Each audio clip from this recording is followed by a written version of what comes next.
ఎప్పటి నుంచో దాచుకున్న నా డిబ్బిని అయితే ఈరోజు పగలగొట్టేశాను. Hello guys, welcome back to my channel.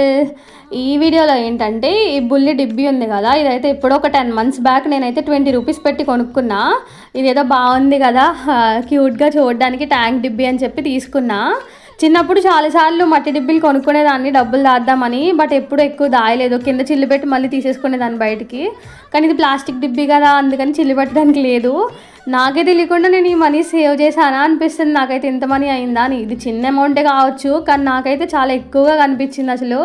అప్పుడప్పుడు 10 రూపీస్, 20 రూపీస్, అలా 1 రూపీ కాయిన్ నుంచి 500 నోట్ వరకు ఆల్మోస్ట్ అన్నీ వేసాను దీంట్లో నేను.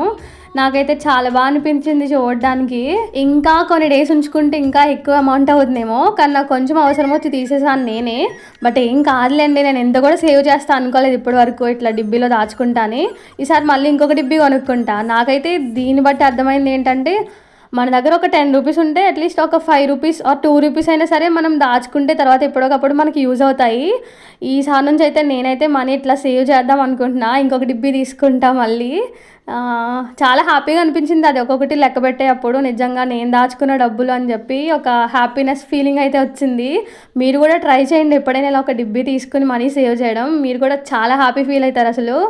దీంట్లో అయితే మా అమ్మమ్మ, మా తాతయ్య, ఇంకా చాలామంది వాళ్ళందరు ఇచ్చిన మనీ అంతా కూడా దీంట్లో దాచుకున్నాను నేనైతే. బయట ఉంటే ఇప్పటికి మనీ అంతా అయిపోతుంది కూడా. టోటల్ అమౌంట్ ఎంత ఉందో మీరే గెస్ చేసి కమెంట్ చేసేయండి. అండ్ ఈ వీడియో కనుక మీకు నచ్చితే లైక్ చేయండి. Thanks for watching. బాయ్.